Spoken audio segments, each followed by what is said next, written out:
Contexto económico. Pues nos pasa contigo, Daniel, que te queremos escuchar, pero luego tememos lo que nos vas a decir. Las dos cosas. Es un sentimiento dual, pero bueno, ni modo. Así se presenta el panorama económico y hay que estar muy atentos a todos los movimientos y saber exactamente dónde estamos parados. Gracias, Daniel González, en el Contexto Económico. No, gracias a ti, Marcela. Saludos a Juan en el estudio y a los radioescuchas de Contextos. Pues sí, tiene mucho sentido lo que tú dices, pero bueno, al final tenemos que tener la información económica para poder tomar decisiones.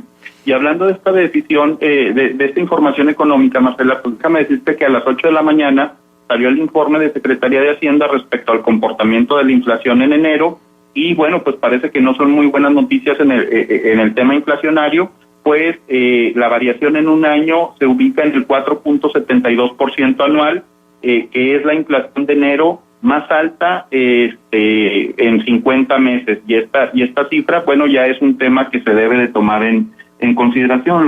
Los analistas de Bloomberg habían considerado que esta inflación sería del 4.7%, sin embargo la información que nos dan hoy a las 8 de la mañana es 4.72%, y la variación mensual, es decir, de un mes respecto a otro, fue de 1.75 cuando se planteaba en 1.68, entonces estuvo un poquito por encima. Se esperaba que fuera la inflación más alta en 18 meses, sin embargo ya se confirma que es la más alta en 50, ¿no? Digamos que para tener la información más actualizada. Y la otra información que estamos esperando hoy en materia económica, que es sumamente importante, está en función de la reunión que tiene el Banco de México para conocer si se incrementarán las tasas de interés.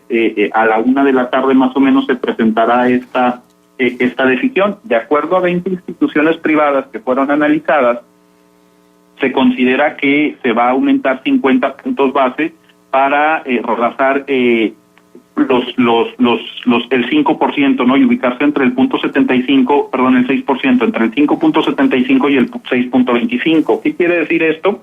Que de acuerdo a las expectativas que tenemos en función de la información que dará hoy el Banco de México, podríamos estar hablando que las tasas de referencia en México podrían estar en su nivel más alto desde abril de 2009, que es previo a la crisis subprime que se presenta pues en todo el mundo durante aquellos años, ¿no? Si bien es cierto que lo que se está pensando es que este incremento en tasa de interés se va a presentar básicamente por el tema del dólar y la variación de inflación, va a tener un efecto significativo en el crecimiento económico y en el empleo de nuestro país.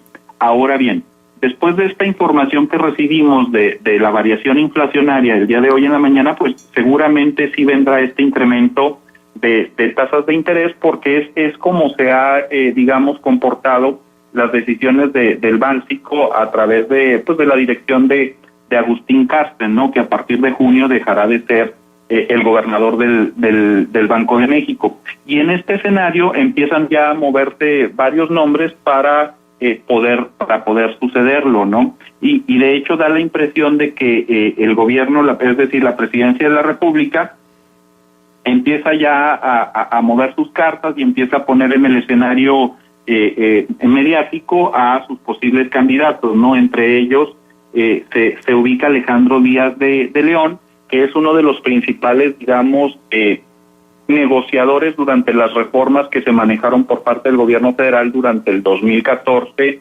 y 2013. Alejandro Díaz de León pasa a ser subgobernador del Banco de México durante el periodo de diciembre, momentos después de que Agustín Carsten avisa que saldrá del Banco de México y que viene de Secretaría de Hacienda y Crédito Público y tiene una relación muy cercana con el exsecretario de Hacienda, Luis Videgaray, ¿no? También recordar que es un participante político que logra la transición del gobierno de Calderón al gobierno de Peña, muy parecido a lo que sucede con Mid, secretario actual de Secretaría de Hacienda, ¿no? Mientras que esto empieza a manejarse durante toda esta semana ya en los medios de comunicación, hablando de una encuesta que se realiza entre directores, entre líderes del sector financiero, donde hablan ya que tiene un 60% de posibilidades de ser el candidato que se propondrá para cubrir la plaza que deja Agustín Carsten.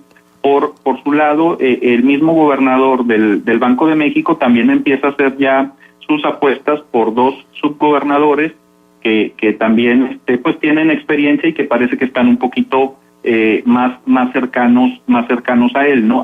Aquí cuál es la situación, que cualquiera de los que se presente pues va a tener muy poco margen de maniobra, ¿no? La crítica que se está haciendo y por qué sería buena la llegada de esta persona cercana a la presidencia de la República, Alejandro Díaz de León, tiene que ver con que no se han visto bien las decisiones por el sector financiero, por supuesto, que ha tomado el gobernador del Banco de México en términos de incrementar la tasa de interés, que es el tema que estamos comentando actualmente, porque consideran que vamos orientado a estabilizar el tipo de cambio que al control de la inflación.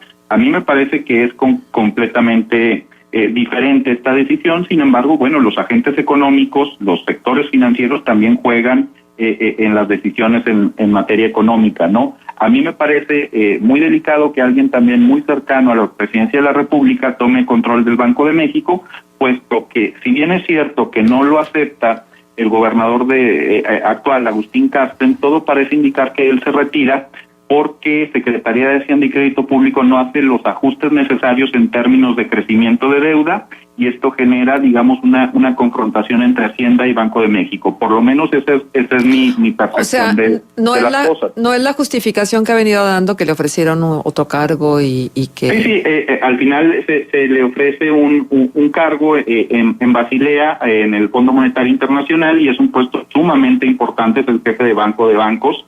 Sin embargo, todo hace pensar, por lo menos a mí te digo, Marcela, que es por esta desaveniencia que se presenta por no ajustarse el cinturón como debiese haber sido, y que lo manifestaron en febrero del año pasado el Banco de México, que dijo vamos a subir las tasas de interés, pero también sería importante un ajuste fiscal por parte del actual gobierno, y que no se presentó de la manera que hubiésemos considerado. Entonces los analistas económicos piensan que con la llegada de esta persona, lo que te digo, que se empieza a mover ya en los medios de comunicación, estaría más orientado a tratar de pues evitar el incremento en tasas de interés y tener una política económica más acomodaticia en función de las decisiones del gobierno federal, con todo lo que esto pueda implicar, ¿no? En términos, sobre todo me parece, inflacionarios, que empezamos a ver ya los efectos a partir del día de hoy.